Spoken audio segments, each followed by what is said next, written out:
pouvoir du podcast, c'est de laisser les gens se créer eux-mêmes des images mentales, parce qu'ils n'ont pas l'image, ils ont uniquement le son. Le podcast, c'est le meilleur des relais pour passer un message. On peut pas mentir avec l'audio. C'est ultra humain et je pense que c'est l'un des médias les plus puissants qui puissent exister aujourd'hui. Vous gérez la communication d'une entreprise, d'une institution ou d'une ONG, ou vous êtes entrepreneur ou créateur ou créatrice, vous voulez créer ou développer un podcast pour vous démarquer et amplifier l'impact de votre activité. Bienvenue dans le pouvoir du podcast. Je suis Mélanie Hong, experte en création et développement de podcasts et fondatrice du studio Bonjour Podcast. Et chaque semaine, je vous donne rendez-vous avec une mini-série de conseils ou un retour d'expérience concret. L'objectif ? Vous donner des idées et surtout des recommandations d'actions prêtes à appliquer pour améliorer votre podcast pour qu'il soit de qualité et écouté. C'est parti pour l'épisode de la semaine. Quand on est créateur ou créatrice, quelles activités peut-on créer autour de son podcast pour en faire son métier ? Et quand on est une institution ou une marque, pourquoi et comment collaborer avec un podcasteur indépendant ? Il me faudrait bien plus qu'un épisode pour répondre à ces questions. D'ailleurs, ça tombe bien parce que je compte bien faire durer ce podcast. Mais aujourd'hui, je vous fais entrer dans les coulisses d'une personne qui a fait de son podcast le point de départ de son activité professionnelle. Le sujet de la collaboration entre le créateur indépendant et les marques me tient très à cœur parce que je suis personnellement persuadée que c'est l'avenir de la communication, que ça humanise des entités, de collaborer avec des personnes qu'on les appelle influenceurs, créateurs, activistes, et que ça permet à ces mêmes créateurs de vivre de leur activité et de faire passer leur message à impact positif. Je vous présente Victoria Guillaumont. Je suis Victoria depuis le début de son aventure podcast en 2019 et j'apprécie beaucoup le travail qu'elle fait, que j'avais d'ailleurs présenté il y a quelques années dans un épisode du podcast Génération Podcast. Logiquement, je l'ai sollicitée pour une campagne d'influence audio dès que l'occasion s'en est présentée, et la campagne a d'ailleurs bien porté ses fruits. Je vous en parlerai dans un prochain épisode. Victoria Guillaumont est la créatrice, productrice et animatrice du podcast Nouvel Oeil, un podcast qu'elle a créé alors qu'elle était encore étudiante. Nouvel Oeil propose chaque semaine une interview d'une personne ou d'une personnalité qui prend de la hauteur sur les enjeux de société. Elle a poursuivi ce podcast à la sortie de ses études et toute son activité professionnelle actuelle en découle. Elle est désormais conférencière, elle est autrice d'un livre, elle anime des concerts, des ateliers, et ses activités lui permettent aujourd'hui d'être rémunérée pour prolonger sa démarche militante. Ce qu'elle souhaite, c'est d'éveiller les consciences des jeunes et des moins jeunes. J'espère que cet épisode vous donnera aussi envie de suivre son travail. Dans tous les cas, pour les podcasteurs et podcasteuses, cet épisode vous donnera des inspirations concrètes pour créer une activité professionnelle autour de votre podcast. Et pour les marques, entrepreneurs à impact, institutions, ONG qui nous écoutent, cet épisode vous fera entrer dans les coulisses d'un podcast engagé et professionnel, et mieux comprendre les enjeux personnels derrière le travail des créateurs indépendants. Une manière pour moi de vous inciter à oser la mise en place de partenariats d'influence audio, à la fois efficaces et porteurs de sens. Je vous laisse découvrir le parcours de Victoria vers la professionnalisation de son podcast, et comment elle a construit ses différentes activités et sources de revenus au fur et à mesure de son avancée.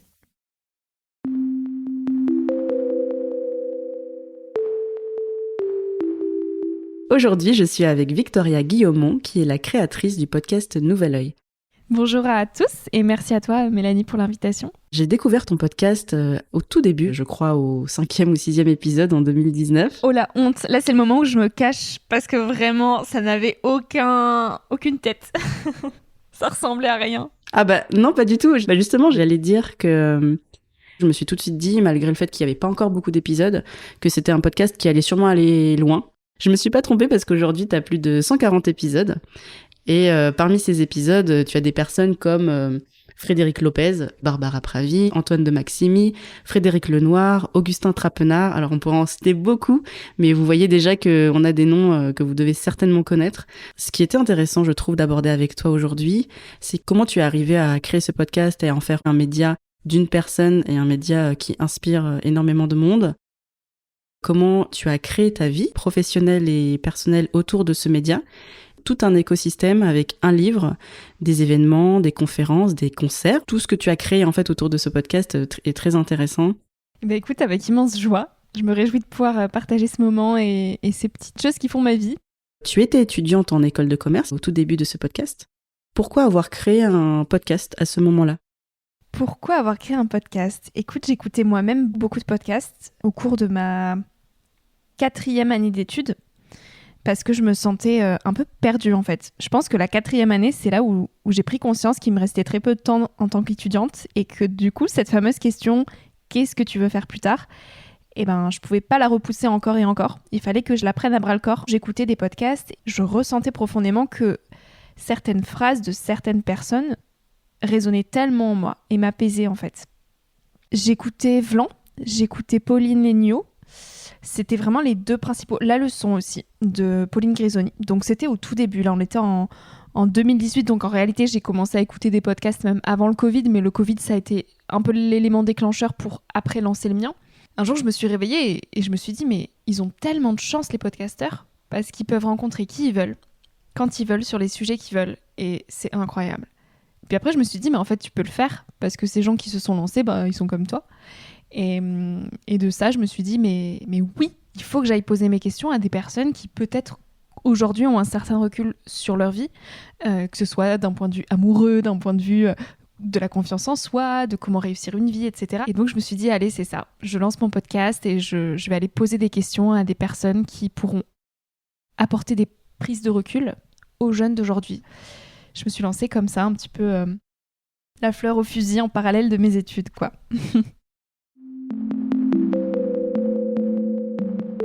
Et à cette époque, donc tu étais étudiante, est-ce que tu as lancé ce podcast en te disant tiens, ça pourrait être quelque chose que je développe, ou vraiment en projet perso parce que ça te plaisait en fait de rencontrer ces personnes et d'apprendre des choses ? Quelles étaient tes attentes pour ce podcast ? Ouais, j'ai jamais vraiment eu d'objectif encore une fois. Tu vois, c'était une pulsion intrinsèque, j'avais envie de le faire, je sentais, c'était une intuition quoi. Je sentais qu'il fallait que je le crée. Et autour de moi, on m'encourageait pas forcément en toute honnêteté. Tu vois, mes proches, ils me disaient mais tu fais toujours 1000 choses à la fois et puis après on n'a plus le temps pour te voir et puis t'es encore étudiante, tu verras à la fin de tes études, t'as toute ta vie pour créer ton podcast. Et moi, il y a des jours, je me disais ouais, c'est vrai qu'ils ont raison, je le ferai plus tard. Et d'autres jours, je me disais mais en fait, c'est maintenant.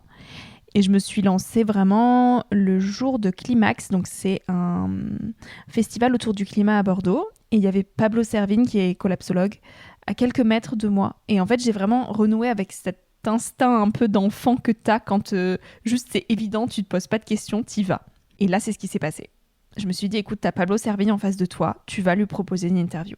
Et je lui ai pitché, entre guillemets, mon projet de podcast en même temps que je me le pitchais à moi-même parce que je m'étais jamais vraiment formalisé le sujet, le titre, rien. J'avais rien. Je lui ai juste dit, écoute, voilà.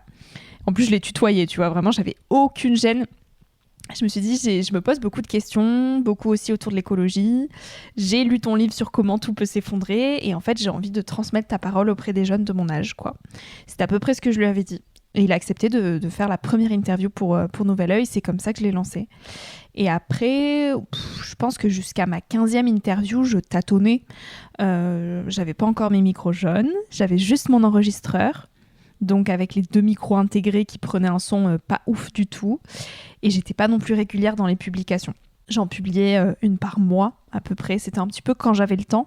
Mais je ressentais toujours cette frustration de pas y consacrer le temps que je voulais parce que je sentais bien au fond de moi qu'en fait ça me passionnait de rencontrer ces gens et que ça m'apportait énormément personnellement, que je grandissais avec ces rencontres, que je prenais confiance, que ça me faisait un petit peu relâcher les épaules sur cette pression qu'on peut avoir à 20 ans. Et c'est le Covid qui a été un peu l'accélérateur puisque je me suis dit à ce moment-là, ok, en fait il te reste une année d'études, qu'est-ce qui te plaît ? Où est-ce que tu te vois dans un an ? Dans quoi est-ce que tu as envie de déployer le plus ton énergie ? Et donc là, j'ai fait un gros tri des autres projets que j'avais à côté, que je faisais aussi en parallèle des études. Et je me suis dit, ok, tu pourras pas tout faire.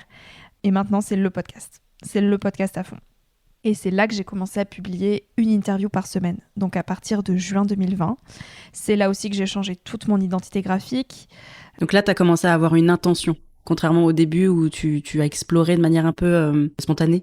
C'est vrai, ouais. Alors j'avais toujours pas d'objectif précis, tu vois, de en faire ma vie ou avoir tant d'écoutes par mois. Vraiment, j'ai jamais cherché ça. J'ai jamais cherché à avoir des choses. C'était plus, la seule intention que j'avais, c'était de rencontrer un maximum de personnes pour me nourrir un maximum. C'était vraiment ça. C'était pouvoir faire grandir cette passion parce que je sentais qu'elle bouillait en moi. Mais si aujourd'hui ça a pris une telle ampleur et si c'est devenu aussi omniprésent de ma vie, c'est parce que précisément, j'ai toujours suivi cette intuition en me détachant des objectifs. Donc j'ai toujours fait parler mon cœur. Et quand je pose mes questions, c'est avec le cœur. Quand je reçois des gens, c'est avec le cœur. Et c'est ce qui se ressent, je pense. Et qui fait que je tiens aussi sur la durée, parce que c'est vraiment un gros travail, quoi. Oui, parce que c'est intrinsèquement ce qui te motive, en fait. Tu parlais tout à l'heure du fait que le podcast, que ça t'apporte, c'est notamment les rencontres, le fait que ça te nourrisse. Qu'est-ce que ça t'a apporté d'autre, le podcast? Parce que, donc, au début, c'était un projet d'étudiante. À quel moment tu te dis, je vais prendre une autre voie que la voie classique de l'entreprise? En fait, depuis même bien avant de lancer mon podcast, je sentais au fond de moi que la voie classique, elle résonnerait pas. Et j'ai toujours eu peur de ce monde de l'entreprise, tu vois, de ce monde des grands où on te met dans des cases et où sorti des études, ça y est, c'est du sérieux et tu restes derrière un bureau de telle heure à telle heure et tu gravis les échelons et puis c'est comme ça que tu vas réussir ta vie. Moi, ça m'a toujours effrayée, en réalité. Et les burn-out qu'on voit de plus en plus à 40 ans, c'est moi dans 20 ans si je suis ces voies-là. Et en même temps, c'était ultra inconfortable parce que j'avais en permanence le sentiment d'être à côté de la plaque, tu vois, de pas pouvoir me conformer et d'être seule à avancer à contre-courant. Voilà, c'est vrai, quand j'ai fini mes études, que j'ai vu tout le monde signer son CDI, moi j'étais terrifiée à l'idée de pas savoir finalement comment j'allais construire ma vie. Par contre, j'avais une certitude, c'était que je ne voulais pas signer de CDI. Et je ne savais pas du tout comment gagner ma vie avec mes projets. Donc mon stage de fin d'études voulait me garder en CDI. Et moi, le mot CDI, encore une fois, ça m'a fait trop peur, donc je leur ai dit non. Et je leur ai dit, par contre, ce que je peux faire, c'est travailler en freelance pour vous. Donc, je garde mon indépendance et je veux surtout pas habiter à Paris. Je veux vraiment pouvoir être libre. C'était le maître mot de tous mes choix et ça l'est encore. Donc, qu'est-ce que vous me proposez pour que je puisse être en télétravail et avoir ma liberté pour, en parallèle, développer mes projets à moi? Et donc là, j'ai gardé 2-3 missions pour eux qui m'ont permis quand même de me lancer avec un petit socle financier tous les mois. Donc ça rassurait mes parents, ça me rassurait aussi, il faut le dire. Et en parallèle, j'ai pu quand même me mettre à fond sur Nouvel Oeil. C'était une confiance en la vie, c'était un peu un abandon à l'inconnu, mais avec cette petite voie toujours que je suivais, quoi. Alors, je reviens juste sur le fait que tu avais des missions en freelance et que donc tu avais quand même une petite sécurité financière, parce que c'est vrai que je veux pas qu'avec cet épisode, les gens se disent « Ok, je peux vivre de mon podcast, je vais me lancer, je sors des études et je vais vivre de mon podcast ». Ça, c'est pas forcément ce qu'on conseille. Même encore aujourd'hui, j'ai pas que le podcast qui me permet de vivre. C'est vraiment une partie de mes revenus. Mais ça nécessite beaucoup de créativité et voilà, ça reste incertain. Et puis, mon livre s'est publié 3 mois après la fin de mes études. Et après, tout s'est enchaîné, en fait. Est-ce que tu peux nous en parler de ce livre? Pour le livre, en fait, j'étais sur le projet même avant mon podcast. Et on croit toujours que c'est l'inverse, puisque le livre est sorti après le podcast. Mais le livre a pris 4 années de ma vie. En fait, j'ai commencé à écrire au retour d'un voyage en Inde que j'avais fait quand j'avais 18 ans, où je me suis retrouvée dans les bidonvilles à Jaipur, dans le Rajasthan, dans le nord de l'Inde. Et ça a été un gros déclic pour moi, en fait, de voir ces enfants qui vivent de très peu de choses, matériellement parlant, mais qui pourtant sont remplis d'humanité et d'amour, quoi. Donc quand je suis revenue en France, moi, ça a été la porte ouverte à un tas de questions existentielles, ce qui m'a poussée quelque part aussi à poser après mes questions sur mon podcast. Il y a des jours où je me disais, mais je suis qui? Encore ce syndrome de l'imposteur, tu vois, je me disais, mais je suis qui pour écrire un livre? Bref, voilà, toutes les croyances limitantes qu'on peut nous mettre. Et ça a été très long, tout comme le podcast pour prendre un peu d'ampleur et me permettre d'en vivre, ça a été très long. Et donc le livre, après j'ai mis 1 an avant de trouver une maison d'édition, entre les premiers envois et la première signature. Donc voilà, il a été sorti finalement après le podcast et je l'ai commencé bien avant le podcast. Comme le podcast était sorti avant, qu'il avait conquis une audience en fait fidèle, est-ce que le podcast t'a aidé à convaincre un éditeur? Honnêtement oui, puisque j'en ai parlé après à mon éditeur. Je lui ai dit, est-ce que en toute honnêteté, le fait que j'ai un podcast, que j'ai reçu telle et telle personne sur le podcast, que j'ai une petite communauté sur Instagram déjà, ça a influencé votre choix? Et ils m'ont très clairement dit que oui.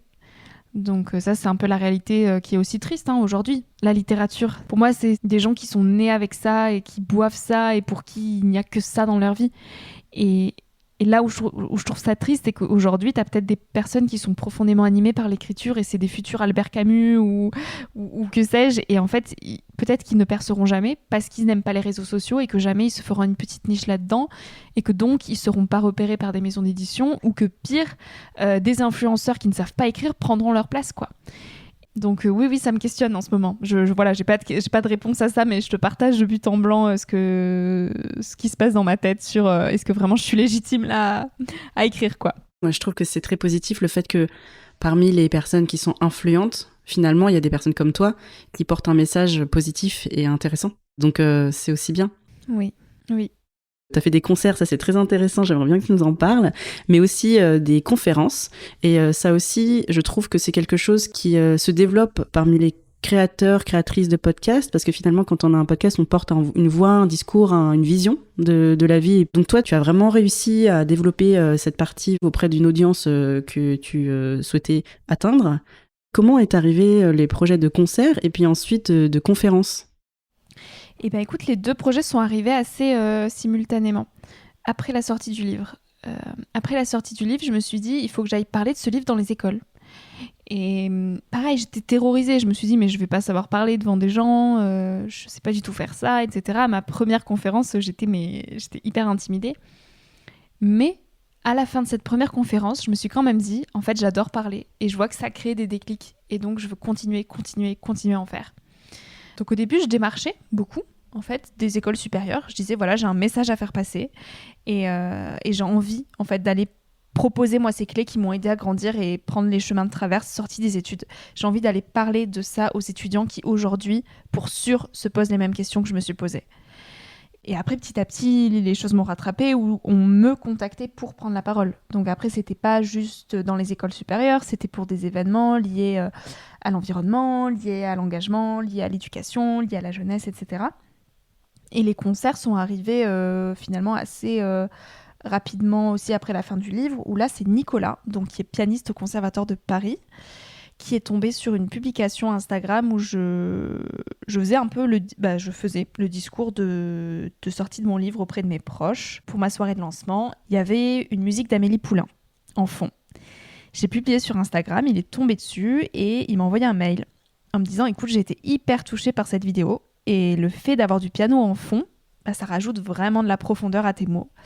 Donc, est-ce que ça te dirait qu'on accompagne tes mots, tes textes avec mon piano ?» Et alors moi, j'ai trouvé ça génial. Donc, je l'ai rencontré. Et le feeling est directement passé. On a écrit des premiers textes, on a choisi des premiers morceaux, on a essayé de marier un petit peu les deux. Et de suite, j'ai ressenti trop des frissons, quoi. Je me suis dit, waouh, mais oui, en fait, c'est vrai que de mettre une forme d'art derrière les mots, ça permet de toucher les gens. Et dès que tu touches l'émotion de n'importe qui, en fait, ton message, il passe beaucoup mieux. Et surtout, il reste.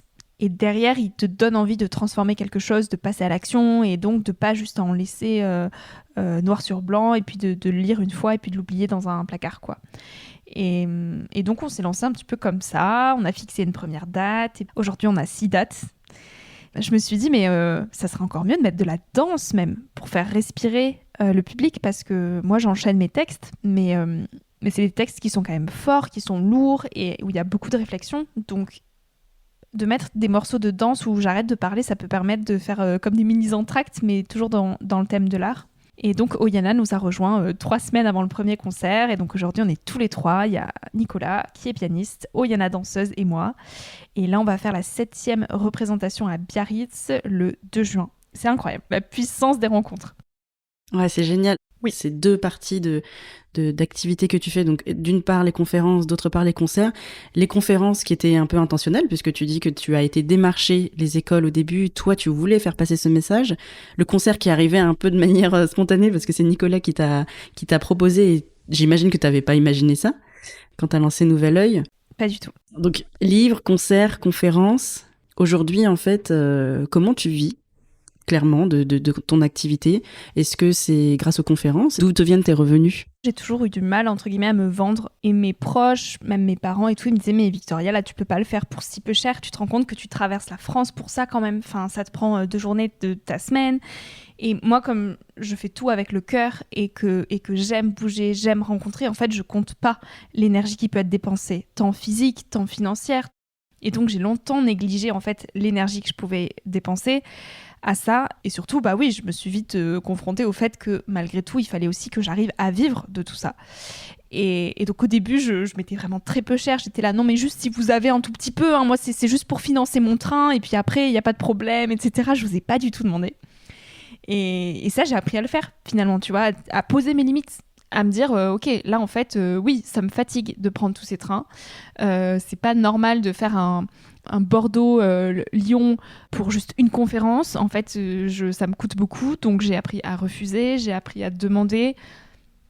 Et aujourd'hui, oui, les conférences me permettent de vivre. C'est beaucoup de travail, c'est énormément de travail. Mais aujourd'hui, en soi, si je suis objective, je passe ma vie à travailler. Mais je mets pas le mot travail derrière parce que j'y prends beaucoup de plaisir, tu vois. Même si je sais que c'est quelque chose auquel aussi il faut faire attention quand on a des métiers passion. Là aujourd'hui, je suis toute jeune, j'ai 24 ans, mais je suis bien consciente que arrivera un moment où je pourrai pas dépenser autant d'énergie dans mes projets, ça c'est évident. Donc voilà, il y a les conférences qui sont une partie de mes revenus, les podcasts aussi, que j'ai commencé à monétiser, donc avec des annonces en fait, en amont des épisodes. Il y a aussi des épisodes qui sont sponsorisés ou des séries co-créées en partenariat. Donc ça, c'est une chose aussi. Et puis des petits partenariats à droite à gauche, que ce soit pour des conférences, pour des ateliers, pour... En fait, il y a plein de choses qui arrivent et que je cherche pas forcément. J'écris beaucoup d'articles pour soit des médias, soit pour des magazines, etc. Où en fait, on me démarche, on me dit, tiens, on a pensé à telle chronique là dans cet article, est-ce que tu peux écrire pour nous ? Et c'est ça qui est trop beau, c'est que en fait, demain, je vais ouvrir ma boîte mail, je sais pas quel projet on va me proposer. Donc voilà, les livres, en toute honnêteté, il faut pas compter là-dessus. Hein. Les livres, bon, c'est un petit, une petite source de revenus, mais clairement, c'est plus un levier pour après, derrière, faire des conférences, légitimer ce que tu fais, porter un message. Mais il faut pas compter gagner sa vie sur les livres, quoi. Si on parle pas du terme travail, parce que on associe souvent le mot travail à douleur, on peut parler du terme de valeur. Tu apportes de la valeur aux gens à travers ton podcast, à travers ton livre, à travers tes conférences, à travers les concerts. Donc ça a de la valeur et donc ça vaut rétribution. D'ailleurs, on le sait parce qu'on a déjà travaillé ensemble sur un partenariat pour l'influence sur ton podcast. Ouais, d'une annonce qu'on a mis en amont des épisodes, ouais. Tu disais qu'en démarchant pour les conférences, tu dis « moi j'ai un message à faire porter, j'aimerais vraiment le transmettre ». Qu'est-ce que tu souhaites porter comme message ? Est-ce que tu peux nous en parler ? En réalité, il y a plusieurs messages que je fais passer, que j'essaie de faire passer, mais qui, au final, au bout du bout, sont rattachés à l'écologie.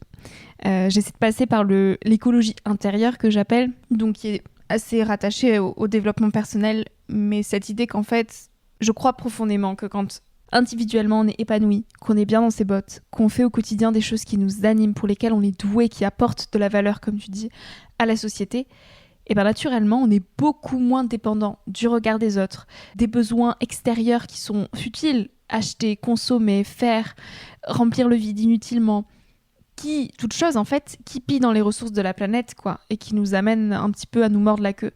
Et je pense que quand on est tous alignés, bien dans nos bottes et en cohérence avec ce qu'on fait au quotidien, par ricochet, on a un impact positif sur le monde. On a envie de protéger ce monde et notre impact est aussi moindre parce qu'on consomme moins, parce qu'on se contente de peu et qu'on vit dans la sobriété avec les vraies valeurs.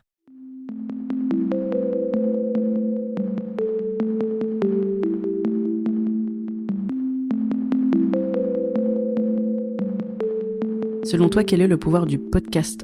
Le podcast, c'est le meilleur des relais pour passer un message. Ce que j'aime beaucoup avec les podcasts, c'est qu'on renoue avec le temps long et on se détache pour une fois de l'image. T'es pas obligé d'avoir le nez rivé sur ton téléphone, tu peux marcher, tu peux cuisiner, tu peux être dans les transports en commun et je trouve qu'il y a beaucoup d'intimité en fait.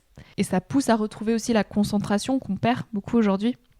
Donc oui, le podcast pour toutes ces raisons-là, je pense que c'est un merveilleux média qui se développe beaucoup. Je pense que c'est que le début. Voilà ce que je pourrais dire. Merci beaucoup Victoria pour ce temps aujourd'hui et pour tout ce que tu partages. À très vite. Bah écoute, merci à toi Mélanie. À très vite.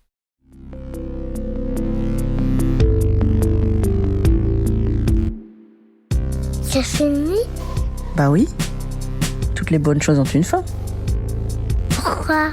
Il faut que je garde la suite pour le prochain épisode. C'est mieux, non? Oui! J'espère que cet épisode vous a plu et qu'il vous a donné des idées à mettre en pratique pour votre propre podcast. Pour plus de ressources, vous pouvez vous abonner à la newsletter du podcast. Et pour me suggérer des thématiques d'épisodes et des invités, vous pouvez m'envoyer un mail, un message sur LinkedIn ou me laisser un commentaire sur Spotify ou Apple Podcast. Tous les liens sont dans les notes de l'épisode. À bientôt pour un prochain épisode.